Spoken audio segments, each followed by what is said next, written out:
Bonjour à tous, notre objectif du jour va être de créer un système de support client où chaque utilisateur pourra renseigner ses problèmes. Et une fois que le client aura envoyé son formulaire, eh bien cela créera automatiquement un ticket dans Trello. Qu'est-ce que Trello? Trello est un outil collaboratif qui permet de suivre et de partager des tâches en ligne. Donc si vous travaillez dans une petite structure et que vous voulez être à l'écoute de vos utilisateurs et régler les problèmes efficacement, ce tuto est fait pour vous et le tout avec des outils entièrement gratuits et collaboratifs. Allez, on y va.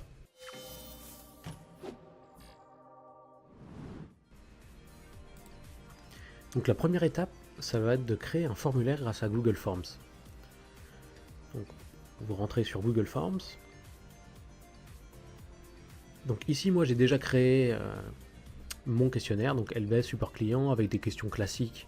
Donc quel est le type de problème rencontré, importer une capture d'écran du problème, quel est le degré d'urgence, mais vous pouvez évidemment rajouter vos questions. Donc ensuite la deuxième étape ce sera de rajouter un module complémentaire. Donc là, si vous allez dans les paramètres, module complémentaire, et vous cherchez Simply Send, et on va prendre le deuxième Simply Send qui est gratuit. Donc on va télécharger le module, autoriser.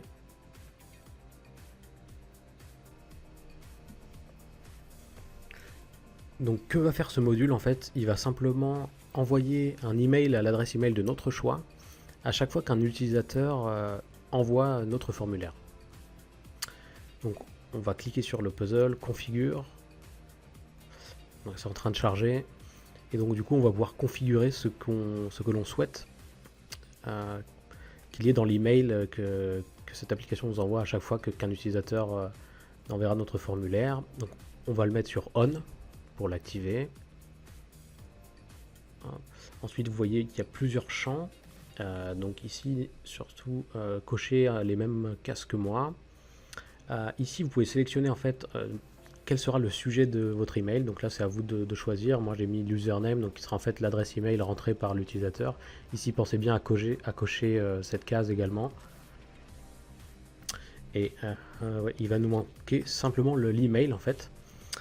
Quel email on va lui envoyer? En fait l'email on va le récupérer dans l'application Trello.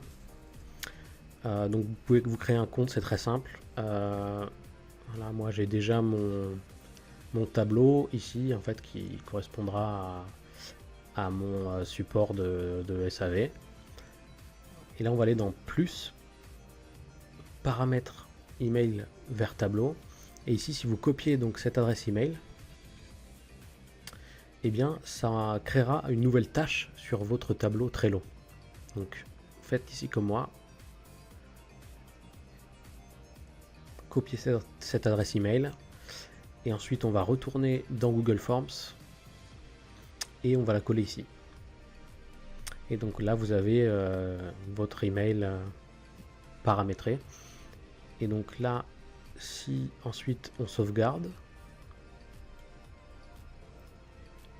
et bien désormais à chaque fois qu'un utilisateur répondra à ce questionnaire, cela créera un ticket. Donc je vous propose de tester. Hop. On va le tester. Donc ici, je remplis un peu n'importe quoi.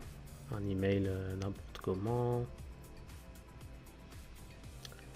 Voilà, je sais pas, .com. J'ai perdu mon mot de passe. Voilà. C'est urgent. Je vais ajouter la première image qui me tombe sous la main. Hein, donc je n'ai rien à voir avec ce problème, mais importer.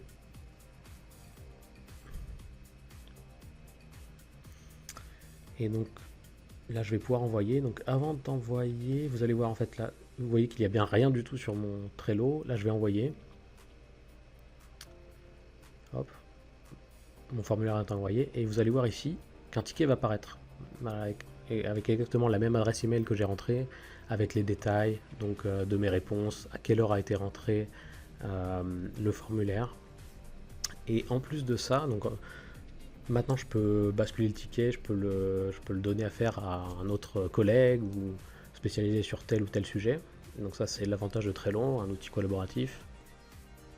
Et pour la capture d'écran que l'utilisateur à partager, eh bien vous pouvez la retrouver tout simplement dans Google Drive. Google Drive qui va vous créer un dossier spécifique qui porte le nom de votre questionnaire en fait, et vous pouvez retrouver exactement la capture d'écran voulue, et qui aura la même heure, qui aura été importée à la même heure que l'envoi du formulaire.